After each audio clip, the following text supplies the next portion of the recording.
Hello दोस्तों, solution by PJ में आप सबका स्वागत है। तो एक बार फिर मैं आप लोगों के लिए आज लेके आ गई हूँ इकोनॉमिक्स के टॉप 10 प्रश्न। और इसके पहले भी एक सेशन मैंने इकोनॉमिक्स का टॉप 10 प्रश्न का लिया है, तो आप लोग उस वीडियो को भी ज़रूर देखिएगा। और आप लोग से एक रिक्वेस्ट है कि आप लोग प्लीज़ चैनल को सब्सक्राइब कीजिए, शेयर कीजिए, लाइक कीजिए। आपके एग्ज़ाम के पर्पज़ से बहुत ही इम्पोर्टेंट सेशन होता है। इस पे आपको टॉपिक वाइज भी कराया जाता है, शॉर्ट्स ट्रिक भी दिया जाता है, और आपको डेली 10 प्रश्न भी सारे सब्जेक्ट के कराए जाते हैं। तो आप लोग इस वीडियो से ज़रूर जुड़िए। चलिए आज का देखते हैं कि इकोनॉमिक्स का टॉप 10 प्रश्न में क्या प्रश्न है। तो हमारा पहला प्रश्न है कि उत्पादन के कितने कारक होते हैं, यानी 2 या 3 या 4 या 1, कितने कारक होते हैं। तो उत्पादन के होते हैं 4 कारक। अब जानते हैं कि 4 कारक क्या क्या होते हैं। तो जैसे अब आप किसी चीज़ का उत्पादन कीजिएगा तो उसके लिए आपसे पूछ रहा है कि 4 कारक कौन कौन है। तो उत्पादन के लिए सबसे पहले तो ज़रूरी है कि भूमि होना चाहिए आपके पास, ठीक है। भूमि के बाद अगर भूमि है तो पूंजी लगाइएगा, ठीक है, पूंजी लगाइएगा। अब पूंजी है तो उद्यमी लगाएगा। कौन लगाएगा पूंजी? उद्यमी। और क्या बोलता है इसमें काम कौन करेगा? तो श्रमिक यानी कि मजदूर। तो यही 4 चीज़ हैं जो उत्पादन के कारक होते हैं। तो भूमि यानी क्या कि जिस स्थान पर आप उत्पादन कीजिएगा किसी वस्तु का, तो वो हो जाएगा भूमि। और पूंजी क्या कि आप उत्पादन में जो लगाइएगा धन, वो हो जाएगा पूंजी। उद्यमी हुआ जो मतलब क्या करता है, जिसका कंपनी होगा कोई चीज़ का, वो उद्यमी कहलाएगा। और श्रमिक हो गया कि जो उस कंपनी के अंदर काम करेगा, मजदूर सब, उसी को श्रमिक कहता है। तो यही हो गया उत्पादन का 4 कारक। और इसका सिंपल सा डिफिनीशन है जो आपको ध्यान में आराम से रह सकता है। आम चाल की भाषा में भी आप इसको ध्यान रख सकते हैं। चलिए अब बढ़ते हैं दूसरे क्वेश्चन की ओर कि अर्थशास्त्र के क्षेत्र में भारतीय मूल के किस व्यक्ति को नोबेल प्राइज मिला है। यानी कि है तो अर्थशास्त्र का क्वेश्चन, तो अर्थशास्त्र के क्षेत्र में ही पूछेगा, लेकिन वो इंसान जो भारतीय मूल के भी थे और उनको नोबेल पुरस्कार मिला, तो वो कौन थे? वो हैं अमर्त्य सेन। कौन सेन? अमर्त्य सेन हो जाएंगे। और ये एक तो यहाँ पॉइंट हो ही गया कि भारतीय मूल के व्यक्ति थे। और अर्थशास्त्र के क्षेत्र में पहला नोबेल प्राइज कब से दिया गया, कब दिया गया? तो ये यहाँ पे ध्यान रख लीजिएगा, ईस्वी के रूप में 1969 में दिया गया। उसी तरह एडम स्मिथ, तो इनको अर्थशास्त्र का जनक कहा जाता है। अर्थशास्त्र का जनक, तो अर्थशास्त्र का जनक कौन हो गए? Adam Smith. चाणक्य क्या है? तो ये अर्थशास्त्र पुस्तक के रचयिता हैं। अर्थशास्त्र पुस्तक के रचयिता कौन है? तो चाणक्य हैं। और चाणक्य का ही नाम और क्या क्या है? कौटिल्य और विष्णुगुप्त, इन्हीं का नाम है। और अगर इसमें यही लगा दे कि भारतीय अर्थव्यवस्था का जनक, अर्थशास्त्र का जनक, भारतीय अर्थशास्त्र का जनक किन्हें कहा जाता है? तो ये चाणक्य को ही कहा जाता है। और सिर्फ अर्थशास्त्र का जनक रहेगा तो एडम स्मिथ। मनमोहन सिंह से क्या इकोनॉमिक्स में बनता है क्वेश्चन, इसमें आपको बन जाता है कि अर्थव्यवस्था भारतीय अर्थव्यवस्था का उदारीकरण का अग्रदूत किसे कहा जाता है? तो ये मनमोहन सिंह को कहा जाता है। तो यहाँ चारों ऑप्शन से जो संबंधित प्रश्न बनते थे वो आपको हमने बता दिया। आप इसको नोट डाउन करते जाइएगा तो आपके पास भी एक अच्छा कलेक्शन क्वेश्चन का तैयार हो जाएगा सारा सब्जेक्ट का, और आपको रिवीजन करने में आसानी होगी। अब आते हैं तीसरे क्वेश्चन पर कि तीसरा क्वेश्चन क्या है। तो बजट का वर्णन किस अनुच्छेद में है, ये पूछा गया है। तो देखिए बजट काफ़ी इम्पोर्टेंट हो जाता है, तो इसका वर्णन किस अनुच्छेद में है? तो अनुच्छेद 112 में है। और अगर यही पूछ दे कि बजट शब्द का उत्पत्ति कौन भाषा से हुआ है, तो ये जानिए कि फ्रेंच भाषा से। कौन भाषा? फ्रेंच भाषा के बोगेट शब्द से हुआ है। और इसका अर्थ क्या हो जाता है? तो चमड़े का थैला, चमड़े का थैला, ठीक है। और हर वर्ष प्रस्तुत कब होता है? तो 1 फरवरी को बजट पेश किया जाता है, ये आप लोग को पता ही होगा। अगर यही पूछ दे आपसे क्वेश्चन कि भारत का कोई भी चीज़ प्रथम होता है तो वो काफ़ी इम्पोर्टेंट होता है। तो भारत का प्रथम बजट किसने प्रस्तुत किया था? तो किसने किया था? इनका नाम ध्यान में रख लीजिएगा, जेम्स विल्सन। कौन विल्सन? James Wilson. और आगे आपको टॉपिक वाइज कभी पूरा डिटेल में बजट के बारे में बता देंगे आपको। फिलहाल जैसा क्वेश्चन था उसके अनुसार आपको सॉल्यूशन कराया गया, तो इतना पॉइंट यहाँ पर आप लोग ध्यान में रख सकते हैं। अब आइए चौथा क्वेश्चन क्या है? शहद उत्पादन से कौन सी क्रांति संबंधित है? तो कुछ क्रांति है जो बार बार रिपीट होते रहता है। ये तो आपको ज्योग्राफी में भी इस टाइप का क्वेश्चन मिल जाएगा, और यहाँ ये क्या कहता है आपको इकोनॉमिक्स में भी मिल रहा है। तो शहद उत्पादन का बात आया है, तो शहद क्या होता है? खाने में मीठा होता है, तो ये क्या है? मीठी क्रांति से संबंधित है। उसी तरह हरित क्रांति किससे संबंधित है? तो हरित क्रांति है जो खाद्यान्न उत्पादन से संबंधित है। गोल क्रांति किससे संबंधित है? तो ये आलू से संबंधित है।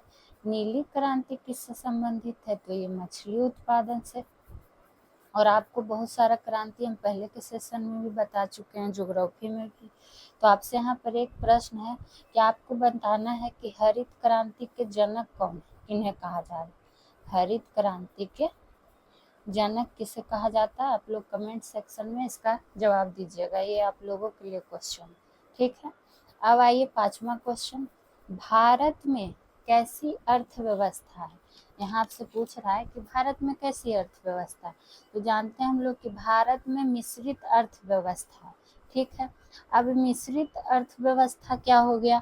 तो मिश्रित अर्थव्यवस्था हुआ शॉर्ट टर्म में जानिए कि जिसमें निजी और किसका? सार्वजनिक क्षेत्र दोनों का अधिकार हो, वो हो गया मिश्रित अर्थव्यवस्था।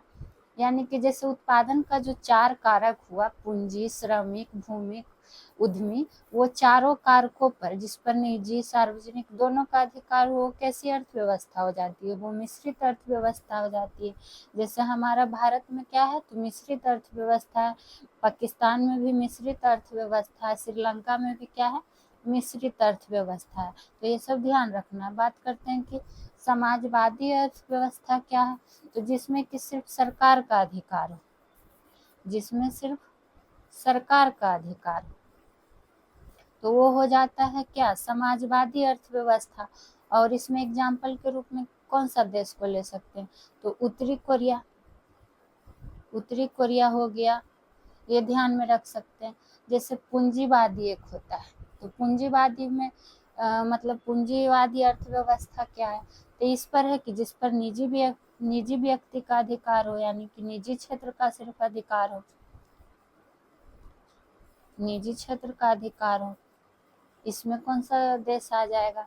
तो इसमें आ जाएगा, देखिए, जापान एग्जाम्पल के रूप में भी, चाइना, कनाडा, यही सब आ जाएंगे किसमें? पूंजीवादी अर्थ। इसमें पूंजीवादी अर्थव्यवस्था में क्या होता है ना कि गरीब को ध्यान में ना रख करके बाजार को ध्यान में रख, तो ऐसे आप करके लिख लीजिएगा कि गरीब को ध्यान में ना रख करके किसको ध्यान में रखा जाता है? तो बाजार को ध्यान में रखा जाता है। तो आई होप यहाँ पर आप लोगों को समझ में आ जाएगा कि मिश्रित अर्थव्यवस्था क्या होती है और समाजवादी क्या होती है, पूंजीवादी क्या होती है। ये तीनों अर्थव्यवस्था के बारे में आपको एग्जाम्पल देके भी समझा दिए, तो आशा करते हैं आप लोग को कन्फ्यूजन नहीं होगा। अब बढ़ते हैं छठे क्वेश्चन की ओर। हमारा छठा क्वेश्चन है, ग्रॉस डोमेस्टिक प्रोडक्ट किसका पूर्ण रूप है? ठीक है, तो ऐसे ही पता चल रहा है, यही सब है कि एक क्वेश्चन आपको लड्डू जैसा आ जाएगा एग्जाम में भी, तो लेकिन यही लड्डू क्वेश्चन कहीं कहीं एग्जाम में आपसे गलती हो जाता है, तो एक्साइटमेंट में गलती नहीं कर देना है। तो देखिए, GDP आ रहा है, इसका full form gross domestic product, यानी कि सकल घरेलू उत्पाद, और इसका फुल फॉर्म किसका है? तो GDP का है। उसी तरह अगर पूछ ले कि NNP का फुल फॉर्म क्या होता है? तो NNP का फुल फॉर्म क्या हो जाता है? Net national product. चूँकि यहाँ सिर्फ ये पूर्ण रूप पूछा गया है, तो हम सबका पूर्ण रूप जानेंगे, तो नेट नेशनल प्रोडक्ट। PPP ये क्या होता है? तो ये देखिए, परचेजिंग पावर पेरिटी, ये होता है PPP का फुल फॉर्म। उसी तरह GNP का क्या हो जाता है? GNP का हो जाता है ग्रॉस नेशनल प्रोडक्ट। तो यहाँ पे सबका पूर्ण रूप यानी कि फुल फॉर्म ध्यान में रख लेना है, छोटा छोटा चीज़। बाकी तो इससे और भी संबंधित प्रश्न आएंगे तो वो आपको करवाते ही जाएंगे। एक ही दिन में सब कुछ मैनेज नहीं ना हो सकता है, धीरे धीरे जैसे जैसे क्वेश्चन आएगा आपको सॉल्यूशन मिलते जाएगा। अब आते हैं क्वेश्चन नंबर 7 पे कि भारत में राष्ट्रीय आकलन कितनी विधियों से होता है? तो यहाँ पूछ रहा है कि जो राष्ट्रीय आकलन है कितनी विधि द्वारा किया जाता है? तो ऑप्शन में है 2, 4, 3, 1। तो ये होता है 3 विधि के द्वारा। अब वो तीनों विधि का नाम जान लेते हैं। तो पहला विधि जो होता है उत्पादन विधि होता है। कौन सा विधि? उत्पादन विधि, ठीक है। दूसरा विधि कौन सा होता है? तो दूसरा विधि होता है आय वितरण विधि, आय वितरण विधि। तीसरा विधि कौन सा होता है? तो तीसरा विधि आपका हो जाता है, अब आय किए हैं तो व्यय भी करिएगा, तो व्यय विधि हो जाता है। अब देखिए और इसमें क्या जान सकते हैं, कहीं कहीं पे आपको 3 विधि दिया रहेगा और इसमें आपको दे देगा कि कौन सा विधि नहीं है इसमें, मतलब राष्ट्रीय आकलन का। तो उत्पादन विधि का भी नाम और क्या विधि इसको बोला जाता है? तो इसको निर्गत विधि बोला जाता है। कौन विधि? निर्गत विधि। इसको एक नाम और दिया जाता है मूल्यहीन विधि, मूल्यहीन विधि। सोच लीजिए, बिहार बोर्ड वालों का यही दिक्कत है, एक चीज़ का 4 नाम याद रखिए, पर क्या करिएगा, हम लोग मेहनती हैं, पढ़ने वाले हैं तो याद तो करेंगे। तो निर्गत विधि हो गया, मूल्यहीन विधि हो गया, उत्पादन विधि हो गया, ये तीनों क्या है? एक ही का नाम है। उसी तरह आय वितरण के जगह आपको क्या कर देगा? आय वितरण के नाम की जगह क्या दे देगा? हाँ, इसका ठीक है, आपको आय वितरण विधि ही सिर्फ रहेगा, इसका कोई दूसरा नाम नहीं है, ठीक है। उसी तरह व्यय विधि की जगह आपको या तो लिख देगा उपभोग विधि। व्यय मतलब क्या होता है? खर्च करना, खर्च करना यानी किसी चीज़ का उपभोग करना। इसलिए तो कोई चीज़ खर्च करते हैं तो जो खर्च करने वाला रहता है वो क्या कहलाता है? वो उपभोक्ता कहलाता है, ठीक है। तो ये उपभोग विधि दिया दे जाएगा, या फिर एक चीज़ और लिख देता है कि टोटल आउटले विधि। सोच लीजिए 3 विधि है, समझिए कि 6 नाम आपको याद रखना है। अब बढ़िए 8वें क्वेश्चन की ओर। सोना की बनी वस्तुओं के गुणवत्ता के लिए व्यापारिक चिन्ह क्या है? तो कुछ वस्तुएं हैं जिनके गुणवत्ता के लिए कुछ चिन्ह दिए गए हैं, व्यापारिक चिन्ह। तो जान लेते हैं कि किसके लिए कौन सा चिन्ह है। तो हमारा सबसे पहला ऑप्शन क्या है? Eco mark. तो इको मार्क किस लिए है, किसका व्यापारिक चिन्ह है? तो इको मतलब क्या होता है? आप लोग को पता ही होगा कि पर्यावरण से संबंधित है। तो ये हो जाता है क्या? पर्यावरण सुरक्षा से गुणवत्ता के लिए व्यापारिक चिन्ह है क्या? तो इको मार्क। उसी तरह रजत मार्क, तो रजत आ गया तो समझ लीजिए कि चांदी। तो ये जो भी चांदी से बनी वस्तु रहेगा उसका गुणवत्ता के लिए व्यापारिक चिन्ह क्या है? तो रजत मार्क है। ऐसे भी देखिए हिंदी में क्या मतलब इंग्लिश में क्या बोलते हैं? सिल्वर, सिल्वर मतलब चांदी, और चांदी रजत ऐसे भी ध्यान में आप लोग रख सकते हैं। बात आता है एज मार्क। तो एज आयु वाला एज मार्क यहाँ नहीं समझ लेना है कि आयु का गुणवत्ता मार्क, यहाँ एज मार्क है।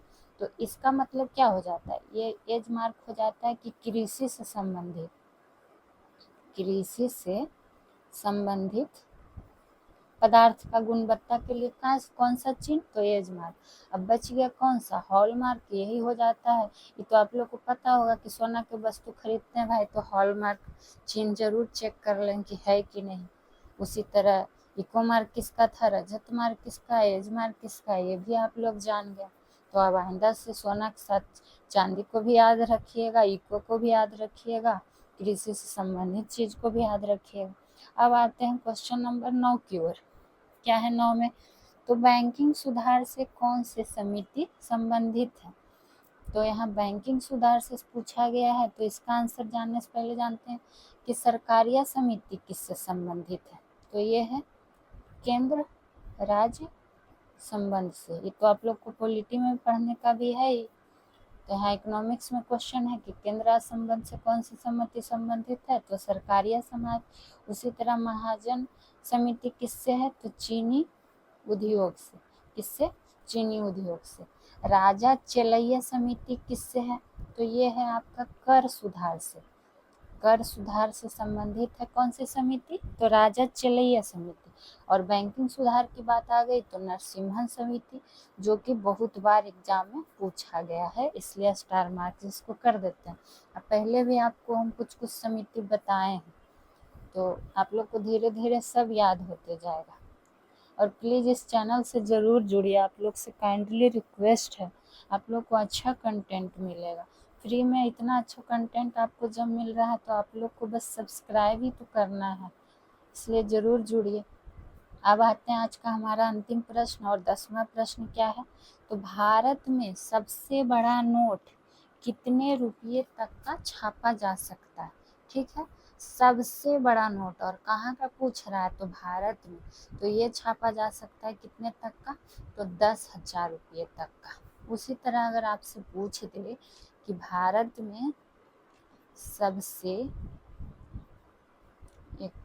सबसे बड़ा सिक्का, क्या सिक्का कितने रुपये तक ढाला जा सकता है, सिक्का, सबसे बड़ा सिक्का कितने रुपये तक ढाला जा सकता है, तो कितने रुपये हो जाएगा, 1,000 रुपये। जिस तरह सबसे बड़ा नोट का छापा जा सकता है 10,000 रुपये तक, उसी तरह 1,000 रुपये तक का सबसे बड़ा सिक्का ढाला जा सकता है। और क्वेश्चन क्या है, पूछ दिया जाता है कि नोटों की छपाई मतलब किस एक्ट के तहत, तो ये चीज़ भी यहाँ पर एक पॉइंट ध्यान रख लीजिएगा कि जब बात आएगी कि नोटों की छपाई किस एक्ट के तहत, तो RBI, reserve bank of India, तो आरबीआई एक्ट यानी कि आरबीआई अधिनियम के तहत, कौन से, 1934 के तहत। ये सब छोटा छोटा चीज़ है जो आप लोग नोट डाउन करते जाइएगा। फिर आपसे अगर पूछ दे कि 1 रुपया के नोट पर भारत में किसका हस्ताक्षर होता है, तो किसका होता है, वित्त सचिव का। वित्त सचिव का हस्ताक्षर होता है। आप लोग सुन के देख के सब आसानी से नोट डाउन कर सकते हैं। आप लोग के लिए तो हम एक एक वर्ड बोलते भी जाते हैं, लिखते भी जाते हैं। तो आशा करते हैं अच्छा लगेगा आपको सेशन, और आप लोग कमेंट ज़रूर कीजिए। फिर मिलेंगे नेक्स्ट वीडियो में नेक्स्ट सब्जेक्ट के साथ, कुछ टॉप 10 प्रश्नों के साथ। तब तक के लिए थैंक यू।